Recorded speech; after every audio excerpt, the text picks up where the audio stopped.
she's my baby. Bebop-a-lula, don't make me mad. Bebop-a-lula, she's my baby. Bebop-a-lula, don't make me mad. Bebop-a-lula, she's my baby, my baby. Alan Clarke was one of the most gifted, innovative and radical British filmmakers.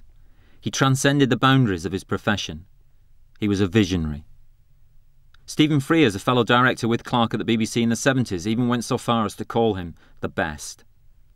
Leading actors Gary Oldman and Tim Roth cite him as a major influence on their careers. Yet when his name is mentioned, he's remembered for his 1979 film Scum, a harrowing depiction of Borstal life and little else. Perhaps that's not surprising, really, when you consider that Clarke, who directed nearly 60 dramas in a career spanning 23 years from 1967 to 1990, only made 3 full-length features. Alan was temperamentally really an anarchist, and he liked troublemaking. He was an anti-authoritarian. I don't think he liked bullshit in anything, really. I think he liked sort of straight talking, let's get to it. He did the kind of work that he believed in. He didn't do any other kind. I think he didn't like that whole thing of if you got millions for a film, then there were going to be a lot of people who had control over you. Often the cinema isn't a very lively place, and Alan was a very lively man, passionate and interested in things. Someone had said that he had said to them at the BBC, is it a qualification for the job that you have your balls taken away? Born in 1935, Alan Clarke grew up in the working-class Wallasey and Leasowe areas of Merseyside. His father Jack was a Catholic, mother Anne a Protestant. As a lad, Alan played football for the Pathfinders Boys Club and was a big fan of Everton. Years later, he would name his first child Gabriel, after the Everton 60s stalwart Jimmy Gabriel. Being bright, Alan won a scholarship to grammar school. Really enjoyed his time at the grammar school. Didn't like the uniform, but he used to put up with it. And he got top prize for Latin. He wasn't someone who came from a working class background, found success, a comfortable sort of middle class lifestyle, and left his previous life behind. It was always with him. When the war was over, obviously we all used to play in the streets a lot. And I think Alan's directing skills might have come to the fore there, because he was always the organiser of the street gangs. He talked passionately about the kind of American cinema he liked, from social realism to comedy. One film he really did like was The Third Man. Orson Welles was in it, and it was directed by Carol Reed. He liked Papillon. I remember he had that on tape. He loved Papillon. But in a way that, I suppose thinking about it, that was a... I don't know whether he'd ever have said that was his favourite film of all time. It was one he had on tape, and he had very few films on tape. In 1954, Clarke was called up for national service. This was to mark the beginning of his break with Liverpool. When he came out of the army, he returned home, but not for long.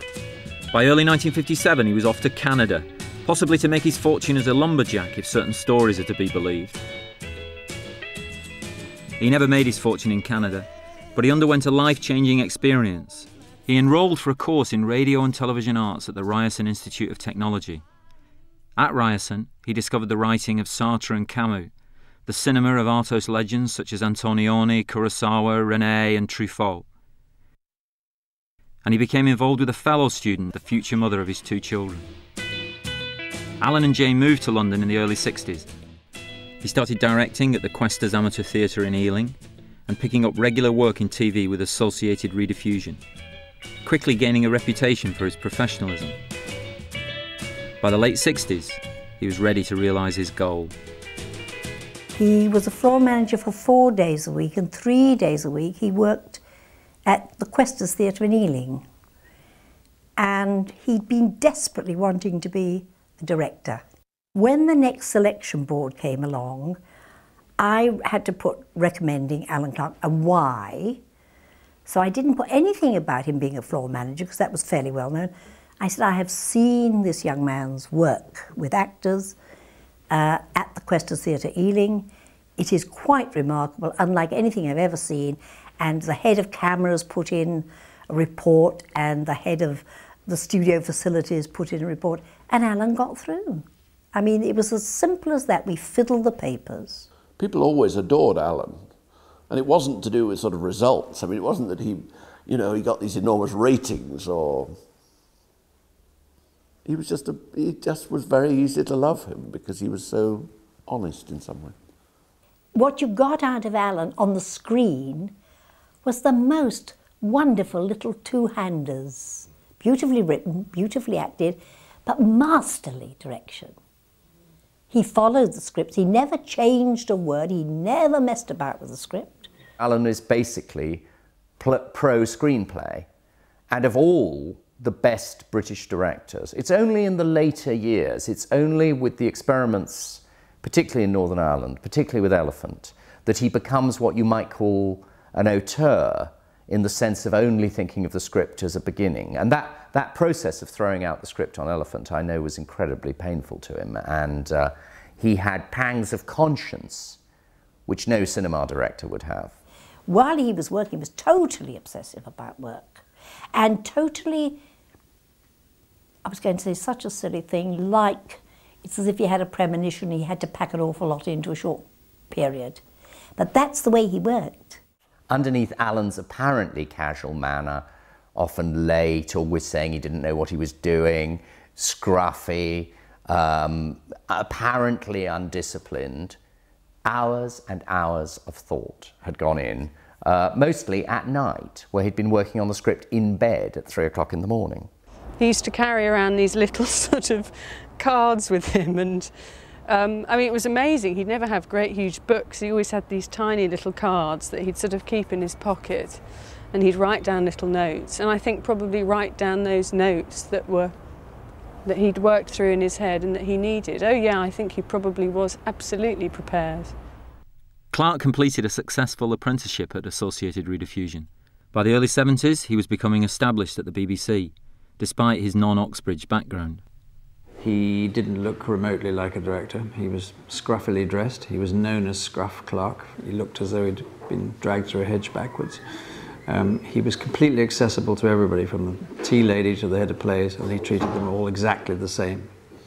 That includes the actors, all the actors, whether they were the leading actors or the bit part actors. He would listen to advice from anybody.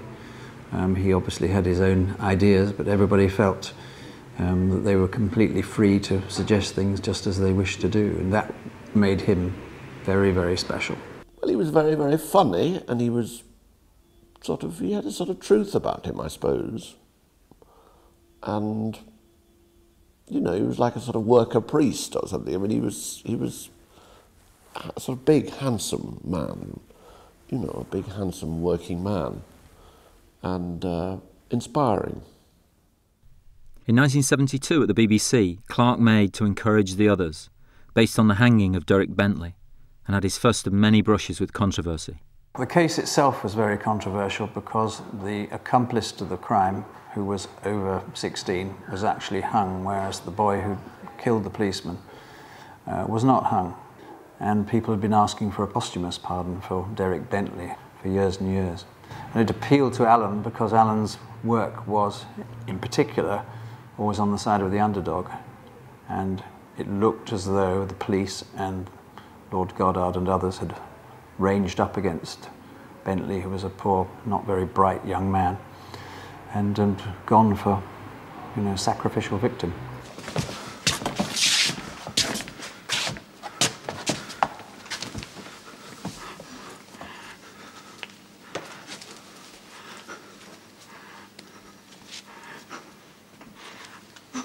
I didn't tell him. Never told him to shoot that policeman.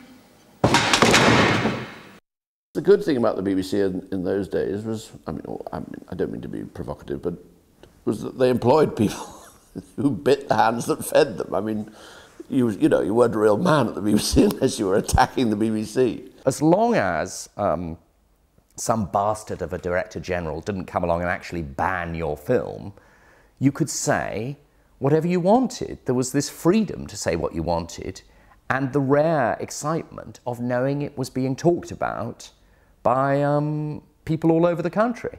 So there was a sort of high about that. Alan was very mischievous.